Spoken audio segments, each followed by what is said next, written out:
नमस्कार, मी पूजा कारेकर पोटपूजामध्ये आपल्या सगळ्यांचं स्वागत करते। आज मी तुम्हाला शिमला मिरचीची पीठ पेरलेली भाजी कशी करायची ते दाखवणार आहे। चला तर मग बघूया। आपण आता ही भोपळी मिरची कापून घेऊया।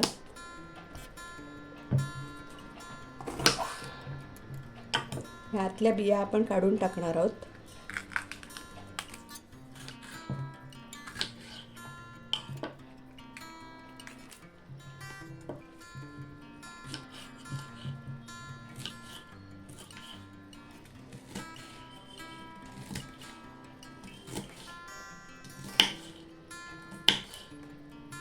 आता आपली ही भोपळी मिरची कापून झालेली आहे। आता पुढे काय करायचं ते पाहूया।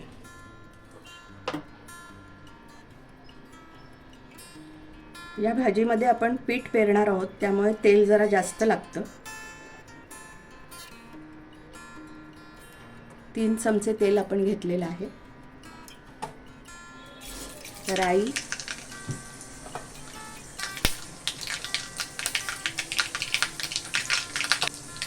जिरं,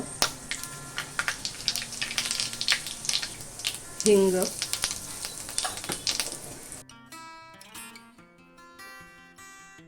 दोन कांदे आपण घेतले आहेत।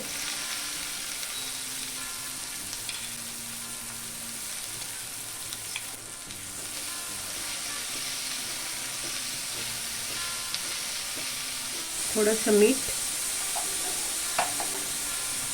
हळद,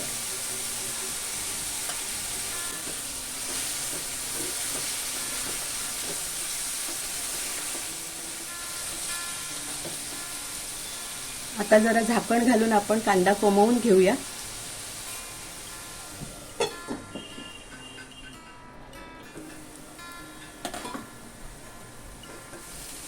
आता हा कांदा छान कोंबलेला आहे।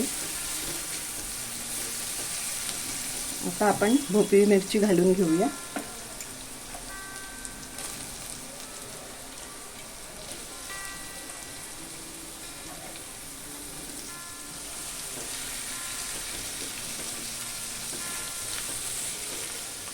आता भोपळी मिरची आपण शिजवून घेऊया, वाफवून घेऊया नीट।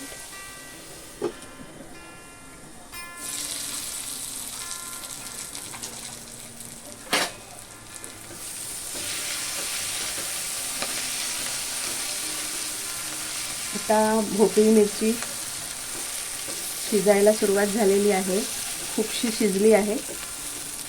आता पुढे काय करायचं ते पाहूया। दैवद्य मसाला,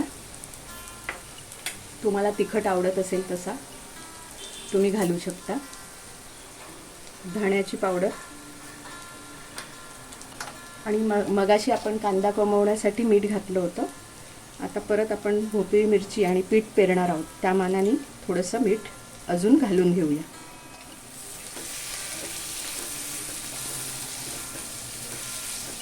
छोटीशी वाटी आपण चण्याचं पीठ घालतोय। अजून साधारण 1 वाटी पीठ घेतलं आपण। अगदी ह्या छोट्या आहेत वाट्या।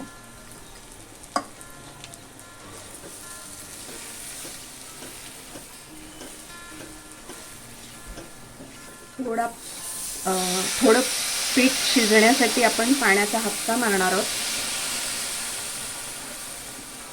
आणि झाकण ठेवणार आहोत।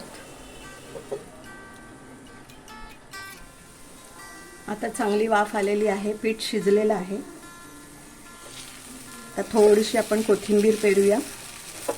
मग आपला हा भोपळी मिरचीचा झुणका म्हणा किंवा आम्ही त्याला पीठ पेरून केलेली भाजी म्हणतो। भोपळी मिरचीमध्ये पीठ पेरून केलेली भाजी किंवा झुणका। थोडीशी आपण वरून कोथिंबीर घालूया। आता आपली ही पीठ पेरून केलेली भोपळी मिरचीची भाजी तयार आहे।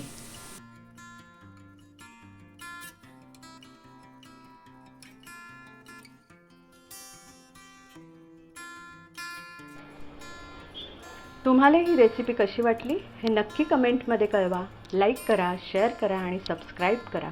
आणि हो, मस्त खाण्याची घ्यायची असेल मजा तर बघत राहा पोटपूजा।